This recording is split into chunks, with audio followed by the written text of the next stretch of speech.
Pilar de Bagliati y estoy reemplazando en estos días al doctor Nico Vicencio, que es profesor que está aquí de estar con ustedes, pero está de viaje, de vacaciones.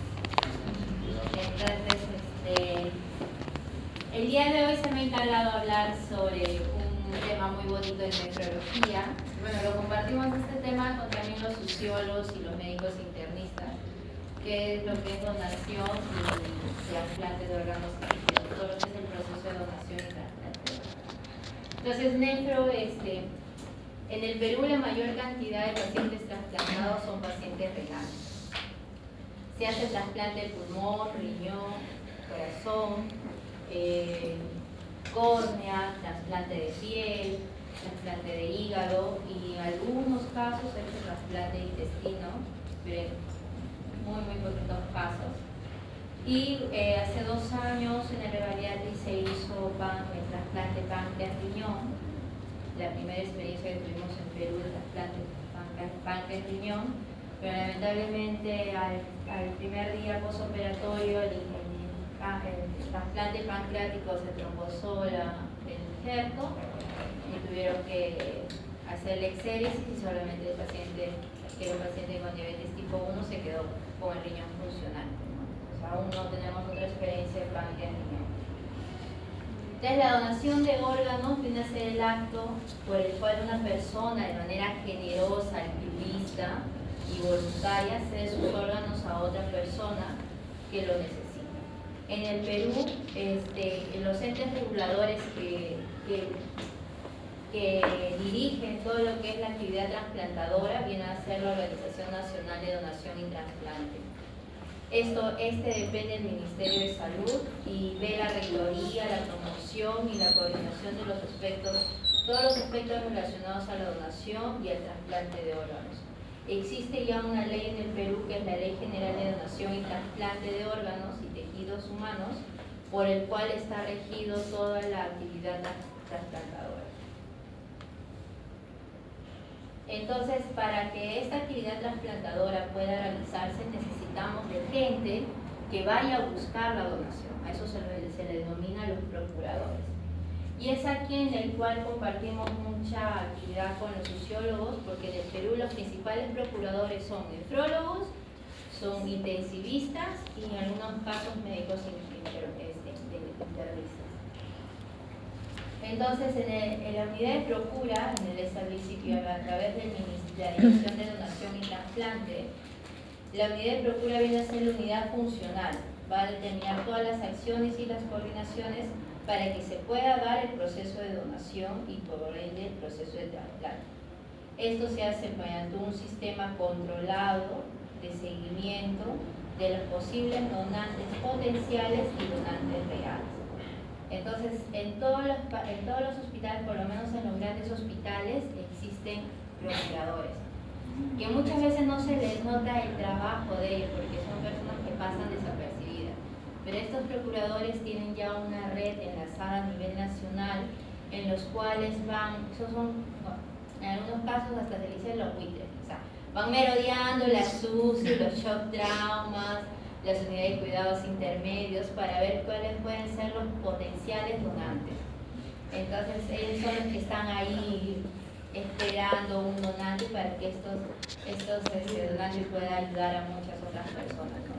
Es un trabajo que al inicio, en la primera fase, que es la fase en la que tienes que estar con la familia y pedir la donación es un poco difícil, pero la satisfacción luego de ver a muchas personas que su calidad de vida cambia después de la donación, ¿verdad? Es algo con mucha satisfacción.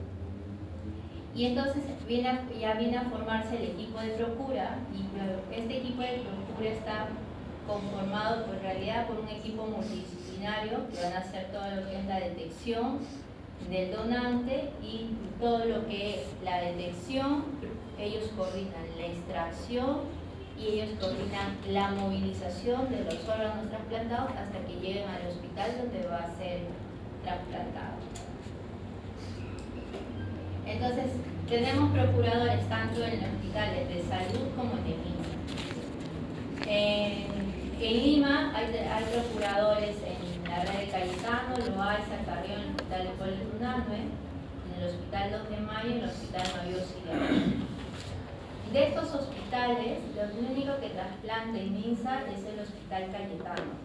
Hace poco le han dado la acreditación al Hospital Loaiza como un centro trasplantador y recién va a empezar sus actividades trasplantadoras. Pero en el MINSA no hay otros hospitales que trasplanten. Y a nivel, el Hospital del Niño recién también ha empezado su actividad trasplantadora en niños, que está en San Borja, y van aproximadamente unos 8 a 10 trasplantes renales. Recién empezó su actividad trasplantadora en riñón. De la red de salud sí tiene mucho más años trasplantando. Los que más trasplantan en la red almenaria y la red Rebarriati. Y la red Samugal empezó su actividad trasplantadora aproximadamente en el año 2012. Entonces, tiene muchísimo más años. Ya la red almenaria, como la Reoleti, tiene una unidad propia de trasplante. En la red almenaria tiene su propio servicio de trasplante. Así como hay servicio de nefro, de gastro, la almenaria tiene su propio servicio de trasplante. Y en la red Rebarriati existe ya la coordinación de donación y trasplante, y se hace también los trasplantes, pero no hay un servicio propio, ¿no? Por ejemplo, los trasplantes renales van al piso de nefrología, los trasplantes hepáticos van a la UCI primero y después al piso de gastro, y así no existe un área donde se concentren todos los pacientes trasplantados. A nivel de provincia, mira, también hay una gran escasez de procuradores, y solamente tenemos pues en las principales provincias, en Arequipa, Cusco, en Lambayeque, en Tacna, en Libertad, en Ica, y generalmente pertenecen a los que salud. Y mire, acá en provincia la actividad de procura lo hacen pues, los médicos generales, las licenciadas de enfermería, que están capacitadas en todo lo que es la actividad de procura y poder pedir una donación de órganos. Si ustedes se dan cuenta, a nivel mundial, estos en números absolutos, a nivel de unos datos de la organización del reporte del Observatorio Global de Donación y Trasplante, en el año 2015 hicieron su último reporte, ven la evolución de la actividad trasplantadora a nivel mundial. O sea, a nivel mundial, en números absolutos aproximadamente, hay trasplante, la mayor actividad trasplantadora se basa a nivel de trasplante renal. Y va en aumento, pero es un aumento lento, no es un aumento exponencial, es un aumento lento. Y la actividad trasplantadora en el 2015 a comparación del 2014 subió del 5.8% a nivel mundial. Acá vemos el mapa en el cual quienes tienen mayor tasa de donantes. O sea, ya la donación es algo que como es un acto altruista, eso depende mucho también del nivel sociocultural de los países. Entonces, la mayor cantidad de donantes, o los países que tienen una mayor tasa de donantes, son los países del primer mundo. Entonces, está en la cabeza siempre España. España es uno de los países que tiene la mayor tasa de donación a nivel mundial. Y le siguen otros países de Europa y Estados Unidos. Pero miren Latinoamérica. Nuestro Perú, que está acá bien tenue, bien clarito. Miren, 0.01 a 9.9 donantes por millón de población. O sea, nuestro Perú es uno de los países poquísimos. Bueno, acá no hay ni donación, porque no existen ni registros en África. No tenemos ni registros de África. Pero en Latinoamérica, uno de los países con mayor donante viene a ser Brasil, Uruguay y Argentina, que también son los países que están a la cabeza en lo que es donación. Entonces, la tasa de donantes, ya, miren, en España la tasa de donantes para el año 2016 era de 40.2 personas por millón de habitantes. En Latinoamérica, el promedio viene a ser de 8.32 y a la cabeza viene a estar Uruguay con 20. Argentina con 13.6 y por ahí empatado con Brasil con 13.6. Y mira el Perú, 2.2 donantes por millón de habitantes. Y la tasa de donantes por año, mira el Perú, esta es por año. Tuvo un incremento, o sea, hay años en los cuales se incrementa la tasa de donantes, mira, para el año 2011, 2012, como que fue su mayor pico. Pero yo no sé qué ha pasado, que con los siguientes años ha disminuido. En el 2017, este es el último dato que he podido obtener, 1.6 donantes por millón de habitantes. Ha disminuido todavía, de lo que estábamos en 2.5, 2.2. Y se nota porque, por ejemplo, la actividad transplantadora en el Revalidati ha bajado bastante. Ha bajado bastante. Ya no sé. Antes nos llevaban operativos cada rato o cada semana, pero ahora si nos llaman a 2 o 3 veces al mes, es lo que se está viendo. ¿Cuál es la tasa de trasplante a nivel mundial? Miren, los países como Estados Unidos, España, Francia, hasta Australia, tiene una gran tasa de trasplantadoras. España y gana Estados Unidos. Y en Perú nuestra tasa viene de 5.0 a 14.9 trasplantes por año, por millón de habitantes, por millón de población. A nivel mundial, la mayor actividad que se ha dado trasplantadores a nivel renal. Y de estos, de este 100%, 41.8 fueron de donantes vivos. Y se incrementó en 5.5% a comparación del año 2014. Y si nosotros lo sacamos así por países, ¿cuántos han trasplantado? A la cabeza España, a nivel mundial, con la tasa de trasplante.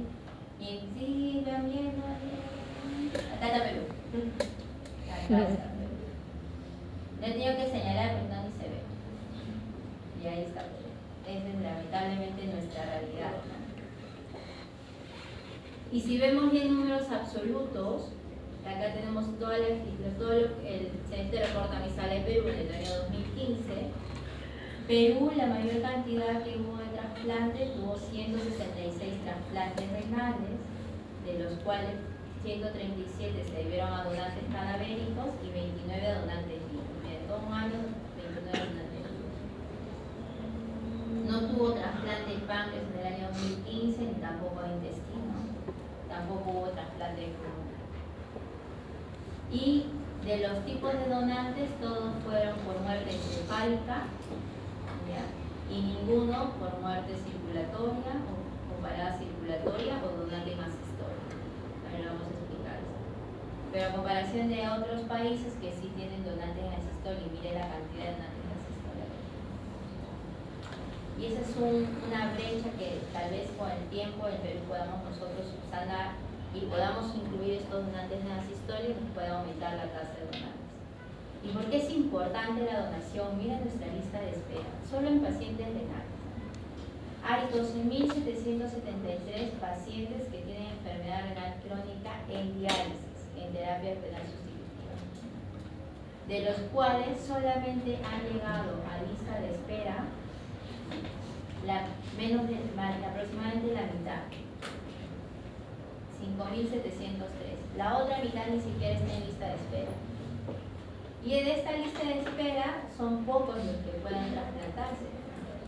Con la cantidad de donantes que tenemos, la tasa de trasplante al año de riñón es aproximadamente 150-160. Para 5.000 pacientes que necesitan un trasplante renal.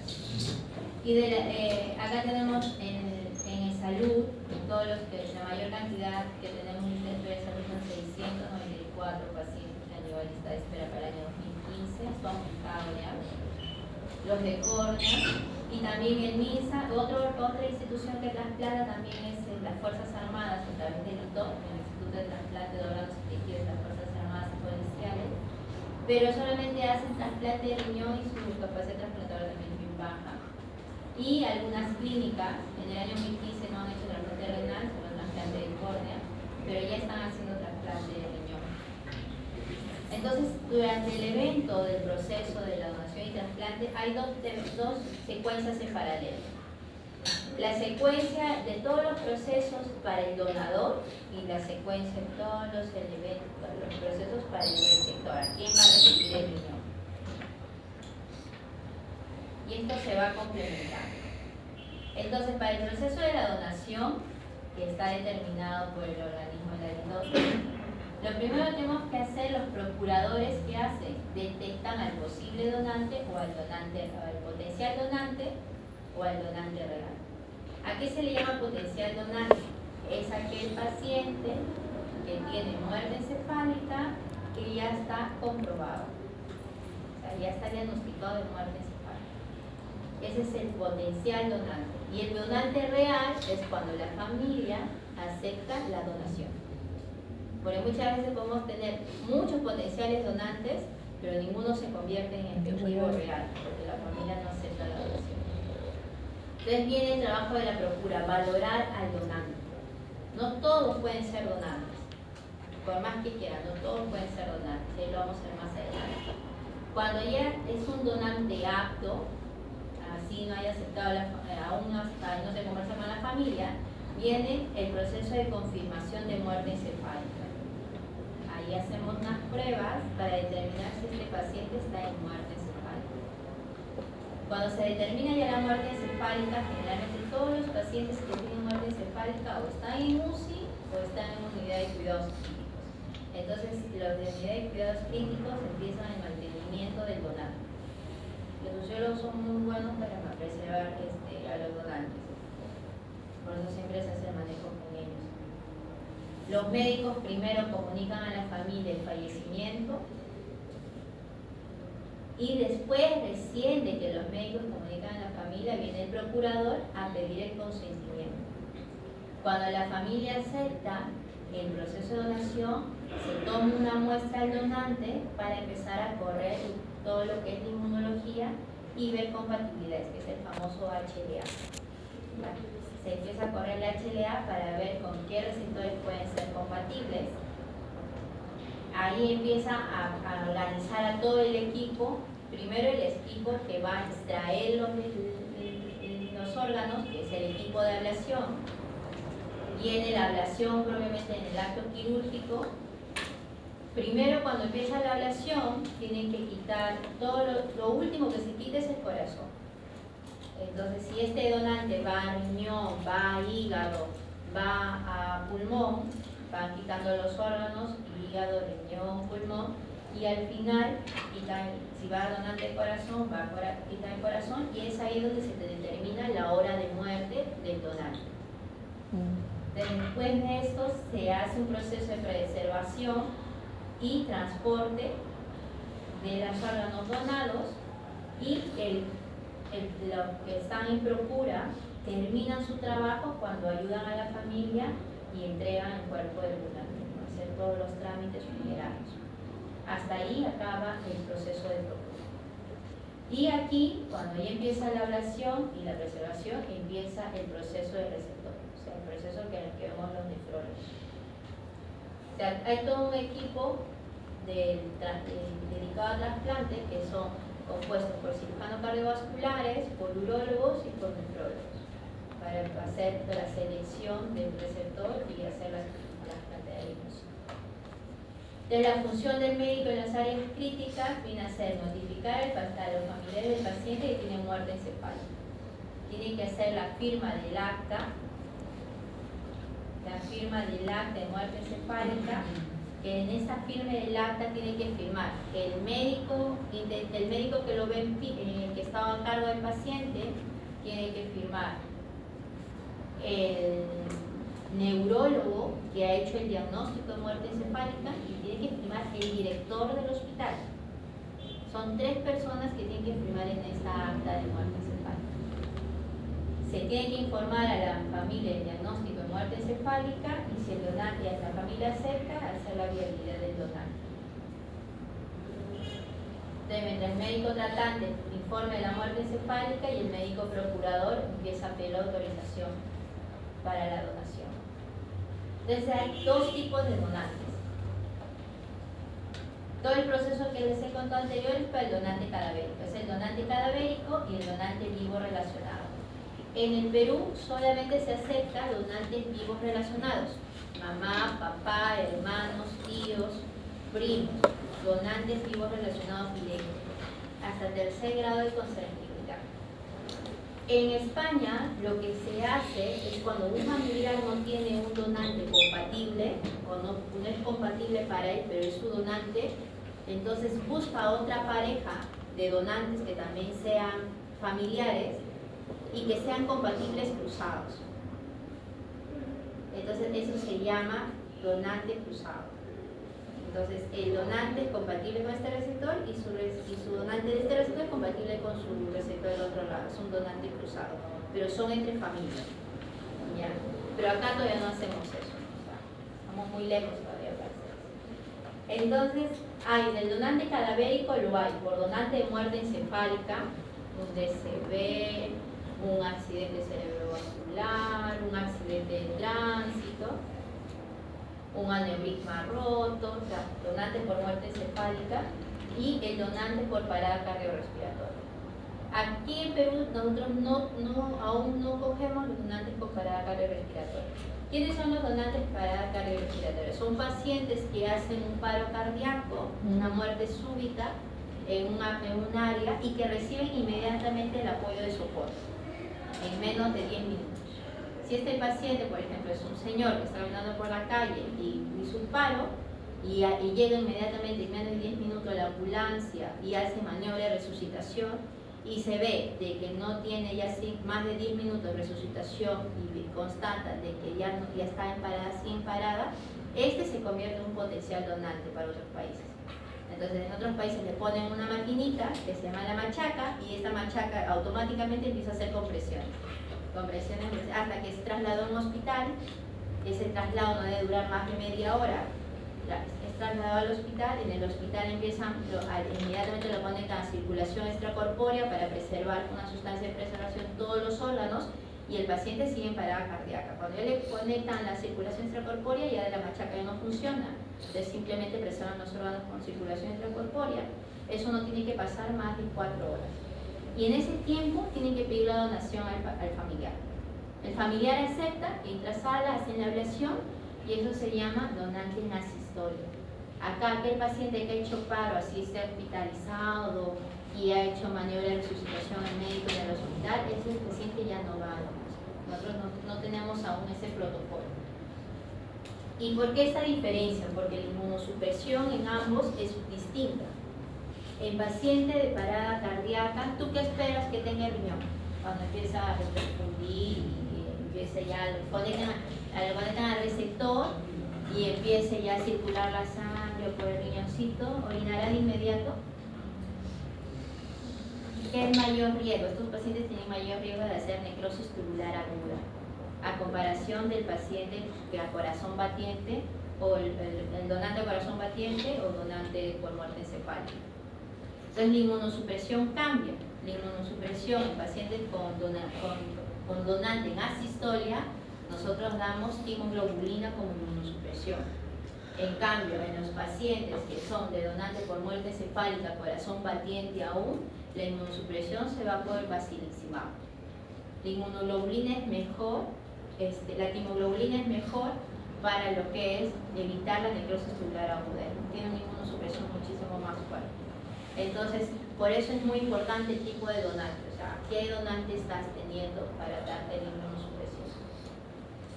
La inmunosupresión también va a variar de acuerdo, no solamente si es a corazón de donante en asistolia, sino también a si estos pacientes son donantes de criterio expandido. ¿Quiénes son los donantes de criterio expandido? Pacientes mayores de 60 años. Un paciente con muerte encefálica mayor de 60 años puede ser donante. Y eso se llama donante de criterio expandido, o que tenga mayor de 55 años, o con una historia de diabetes mellitus, hipertensión o ACV isquémico, que sea un donante joven, pero que ha hecho falla renal aguda durante su hospitalización, es un donante de criterio expandido. El donante que hemos hablado de parada cardiorrespiratoria o batiente o no batiente, también están dentro del donante de criterio expandido, y donantes que tienen un periodo de isquemia fría prolongado. ¿A qué se le llama la isquemia fría? La isquemia fría es el tiempo que debe transcurrir entre que un se clampa la arteria renal y se saque el órgano, y ese tiempo hasta que vaya, que está congelado, hasta que vaya al hospital donde va a ser trasplantado, porque se coloca en un cooler con hielo y con unas sustancias preservantes, cuando abren el cooler y sacan el riñón para hacer la limpieza de los tejidos y poder ya colocarlo en el receptor, ese tiempo se llama tiempo de isquemia fría. Desde que clampan la arteria renal en el donante hasta que sacan el riñoncito para hacer la limpieza, porque ya se pierde la cadena de frío, ese tiempo se llama tiempo de isquemia fría. Y ese tiempo no debe de ser, idealmente debe ser 12 horas. 12 horas para que este riñoncito no haga necrosis tubular aguda. Si este riñoncito tiene un tiempo de isquemia fría más de 30 horas, eso ya es un riñón con un criterio de donantes de criterio expandido. Entonces, ahí muchos de los nefrólogos vemos si verdaderamente va a ser factible proceder al trasplante de este riñón que ya viene dañado, chancado, porque la probabilidad de que haga necrosis tubular aguda y nunca responda después del trasplante es muy alta. Generalmente nosotros descartamos los pacientes que tienen isquemia prolongada, isquemia fría prolongada más de 30 horas. Y más si este viene de un donante que es añoso, o es diabético, o es hipertenso, y encima ha hecho falla renal aguda, lo descartamos. Esa donación no va. Siempre, por eso es muy importante el trabajo que hace el equipo de Procura, porque ese tiempo de isquemia fría viene determinado por el equipo de Procura, en cuánto tiempo lo trae al hospital el órgano, y viene determinado por el equipo de trasplante del hospital, en cuánto tiempo tiene listo el receptor para ser implantado el órgano. Entonces, para el diagnóstico de muerte encefálica en adultos ya está determinado por la ley que les mencioné y que fue publicada en el peruano, y se basa en el estudio que se efectuará de acuerdo al siguiente protocolo. Se va a determinar la causa básica de la muerte, se va a determinar si hay un coma A reactivo, estructural e irreversible, que el paciente tenga asistencia respiratoria mecánica y la estabilidad hemodinámica ya sea espontánea con ayuda de drogas vasoactivas, otras sustancias, y se tiene que descartar la presencia de hipotermia. Cuando tienes hipotermia, el paciente hace hipotensión, inestabilidad hemodinámica, no hay respuesta ventilatoria, y que las sustancias depresoras del sistema nervioso, no haya sustancias depresoras del sistema nervioso central o paralizantes que puedan causar el coma o contribuir al cuadro clínico. Tiene que haber ausencia, reflejo del tronco encefálico, que son las pupilas de la respuesta mediática, el reflejo oculocefálico, el reflejo oculovestibular, el reflejo nauseoso, crucígeno y corneal. Tiene que haber ausencia de respiración espontánea, se hace la prueba de apnea, se hace la prueba de atropina, y la prueba de atropina infunden atropina vía endovenosa y esperamos respuesta cardíaca, de muerte encefálica y no hay respuesta cardíaca. Y aparte los neurólogos hacen el electroencefalograma, hay que ver si hay perfusión cerebral, perfusión sanguínea cerebral, o si hay actividad cerebral. Entonces, para estar seguros si verdaderamente hay muerte encefálica. Entonces se tiene que considerar que hay que hacer unas pruebas. Aquí en el Perú lo que hacemos es una ecografía para ver perfusión cerebral y hacemos potenciales evocados del electroencefalograma para ver si hay actividad cerebral. Entonces, si estos dos es negativo, entonces se determina la muerte encefálica. Pero la prueba ideal para evitar que haya falsos positivos o que no haya algún artefacto o sustancia endovenosa o fármaco que causa depresión del sistema nervioso central es las pruebas de perfusión cerebral con magnesio y etilcisteína. Esto van a evaluar la perfusión cerebral y han sido sentados especialmente con las pruebas válidas para la perfusión cerebral. Esto no lo tenemos aquí. Entonces también podemos documentar la muerte encefálica con el electroencefalograma al evidenciar silencio electrocerebral y la ausencia de flujo sanguíneo cerebral. Y con esto determinamos la muerte encefálica. Este es el acta que se tiene que firmar para muerte encefálica. Tiene que firmar el director del hospital, la donante del hospital. Y esta es la autorización de donante, donde tienen que firmar mamá, papá, hermanos, ¿no? Basta que un solo familiar diga no y se cae todo el proceso de trasplante. Así la esposa, los hijos quieran, y si viene la mamá y dice no, se cae todo el proceso de donación. Por eso es importante concientizar a toda la familia. Se tiene que hablar con toda la familia, a veces tenemos que hablar muchas veces para poder lograr la donación. En la evaluación del donante, hay que tener en cuenta que todos los donantes puedan ser donantes de territorio expandido, o sea, mayores de 60 años. Actualmente la edad no contraindica la donación, pero sí hay que tener en cuenta ciertas cosas. Hay donantes pediátricos, por ejemplo, muy niños, en los cuales si son menores a 3 años, estos tienen que ir al trasplante doble. Los 2 riñones tienen que ser puestos en un solo receptor, el trasplante doble o el bloque. Y si el donante tiene más de 60 años, se tiene que evaluar muy bien a quién le vas a hacer la donación de este riñón. Por ejemplo, tiene que ser, lo más probable que sea a un receptor también añoso, mayor de 60 años. Tenemos que, sí o sí, en estos pacientes de mayores de 60 años, tenemos que hacer una biopsia renal en cuña para ver el grado de glomerulosclerosis que tienen estos pacientes. Si el grado de glomerulosclerosis es más del 20%, este riñón debe ir a trasplante doble. ¿Qué significa? Que también los 2 riñones de este donante tienen que ser puestos en un solo receptor para asegurar de que pueda funcionar y pueda depurar. Si es menos del 20%, se va a evaluar el grado de atrofia y de fibrosis que hay también en este riñoncito. Si hay esto también se ve por la escala de Remusci, y la escala de Remusci es muy alta, entonces este paciente también tendría que ir a trasplante doble. Pues esta es la función del neurólogo. Tiene que evaluar si este riñón va a ser apto para el receptor y para qué tipo de receptor. Al donante se le hacen múltiples pruebas.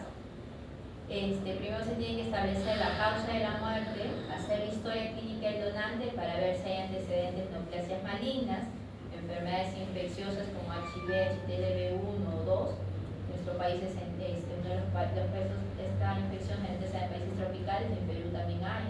Si hay una TBC no tratada, con esto contraindica en forma absoluta que estos puedan ser donantes. Entonces, porque hemos visto casos, por ejemplo, se vio caso de una donante que aceptó un receptor joven, una mujer joven, que a los 2-3 años de trasplante hizo se aparecieron nódulos pulmonares, y cuando se le hizo la biopsia de estos nódulos era un carcinoma de células renales pequeñas, claras. Y cuando hicimos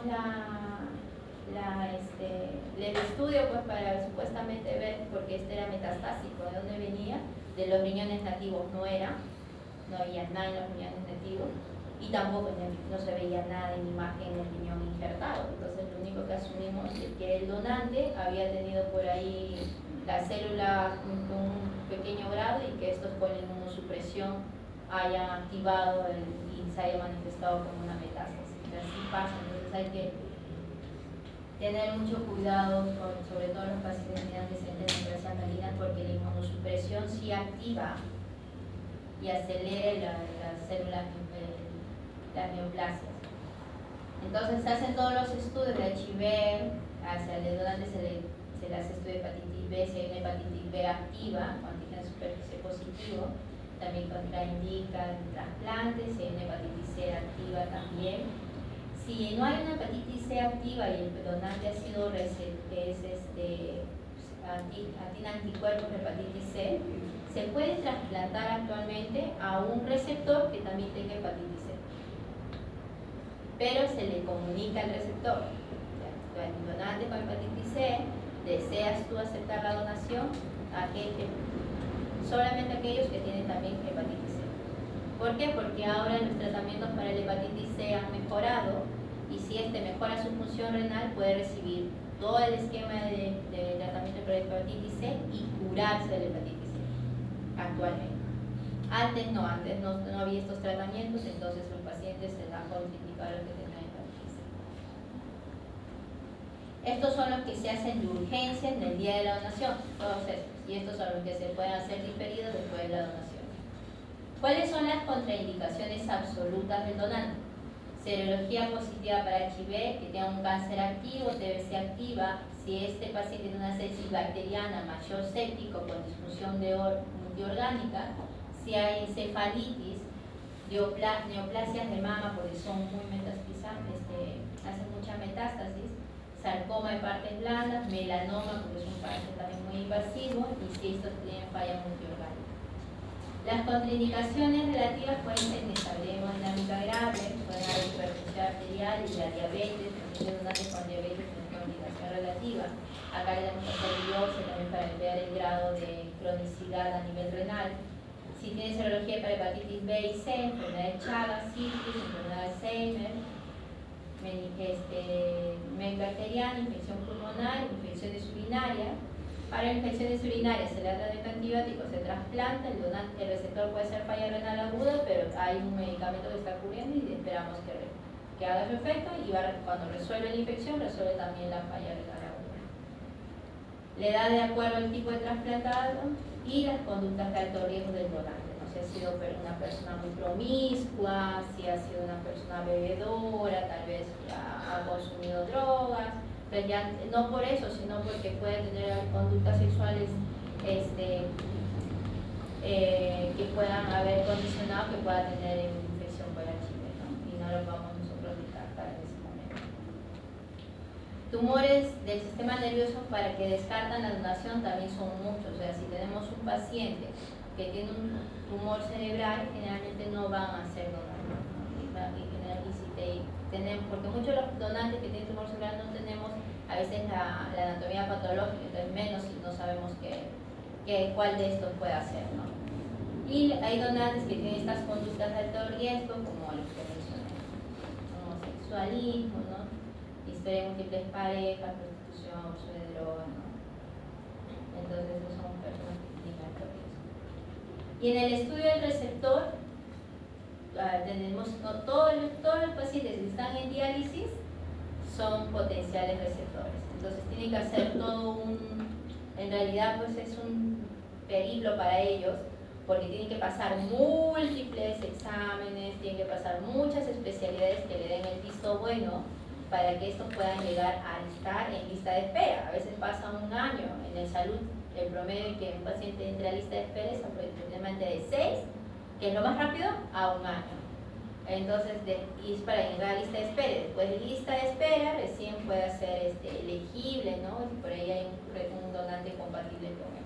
Entonces, se le hacen todas estas pruebas. Generalmente es muy importante hacer una buena historia del receptor y de una evaluación física minuciosa para determinar si este receptor puede entrar a lista de espera o no. Hay contraindicaciones absolutas para el trasplante, para que el receptor no pueda trasplantarse. Por ejemplo, si hay una sepsis activa en el momento que lo llamaron, tiene una neoplasia actualmente que no está controlada, si hay un cuadro de psicosis no controlado, ¿por qué? ¿Por qué los pacientes que tienen psicosis no está contraindicada la trasplante? ¿Qué inmunosupresores usamos en trasplante? De altas dosis.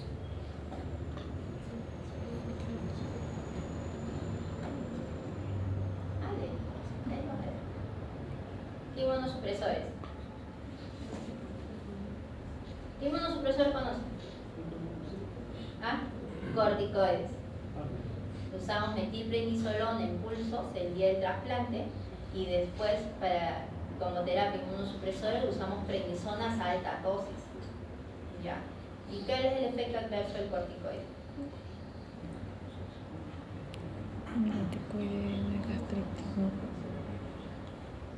Psicosis.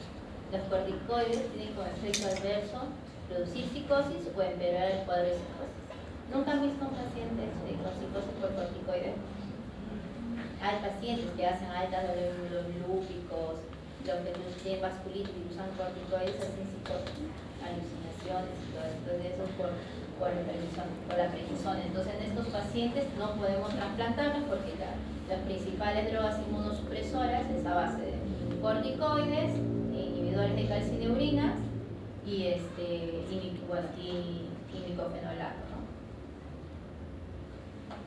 Está dependiente de una droga activa, cualquier condiciones con un periodo de menos de 1 año, 2 años, y cualquiera de estas condiciones, sobre todo las pacientes que tienen cáncer y si hay un periodo menor de 2 años, así ya el cáncer ha sido tratado y no ha pasado 2 años, también está contraindicado.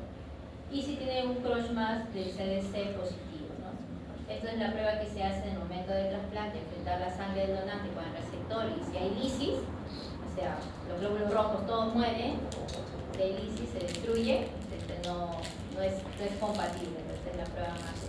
Cuando tú trasplantas a uno de estos pacientes, lo que pasa cuando ni bien desclampan, o sea, ni bien desclampan la arteria y la vena, y si tenemos un crush más positivo, se ha visto de que hacen rechazo hiperagudo. En el instante que haya nada más el desclampaje y la sangre llega al riñón, el riñón se hincha y muchas veces hasta se pone todo negro, se trombosa, entonces es un rechazo hiperagudo. Pues estos pacientes tienen una prueba de CDC positiva, no va para el trasplante. Y las contraindicaciones relativas que son estas. Lo importante en el receptor es hacer una buena evaluación cardiovascular. Aparte de toda la evaluación de gastro, de urología, que ve capacidad vesical, debe tener una buena capacidad vesical, porque con el tiempo los receptores, los que están en diálisis, pierden la diuresis residual. Y al momento de perder la diuresis residual, la vejiga se hipotrofia. ¿Ya? Entonces, cuando tú quieres hacer el trasplante, te das cuenta que la vejiga no tiene capacidad vesical, o sea, a lo mucho tolera 20 cc, 30 cc, pero tú necesitas que esta vejiga tenga la capacidad de aguantar grandes volúmenes, porque en el trasplante inmediato, si todo va bien, pueden orinar 1 litro por hora. ¿Ya? Entonces, a veces los pacientes orinan 20 litros al día, por eso la reposición. Tú tienes que ir reponiendo el primer día post trasplante. Y necesitamos que la vejiga tenga una buena capacidad. Entonces los urólogos evalúan, aparte de evaluar pues que no hay estenosis, que el ureter esté bien, evalúan la capacidad vesical del riñón, que debe ser siempre mayor a 250.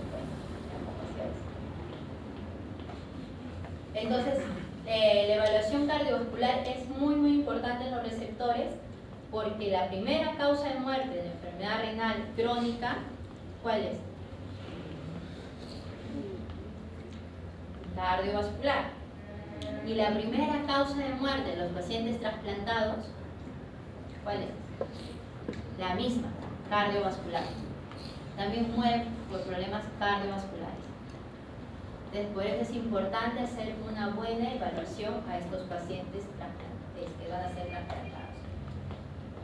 Se tiene que valorar la enfermedad coronaria, sobre todo en personas que tienen riesgos, como eventos isquémicos previos, si son diabéticos, fumadores, mayores de 50 años, hipertensos, lipidemias, si tienen enfermedad renal crónica mayor a 2 años, que empiezan a hacer metabolismo óseo general, historia familiar de coma.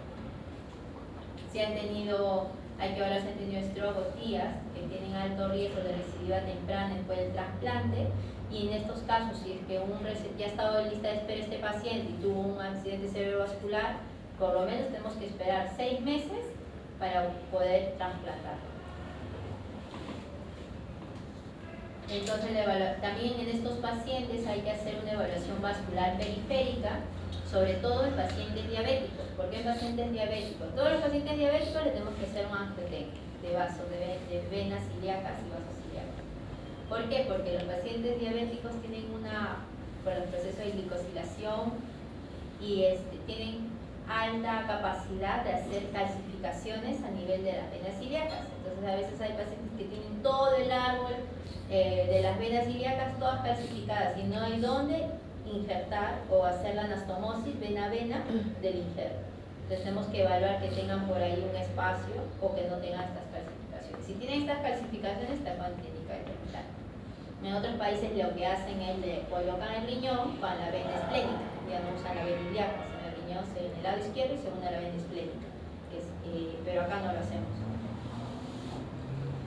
Y tenemos que evaluarle si estos pacientes tienen cáncer, o siempre hay que hacer un chequeo y descartar cáncer, por eso pasan muchas evaluaciones, porque su incidencia y su recurrencia del cáncer está aumentada después del trasplante renal.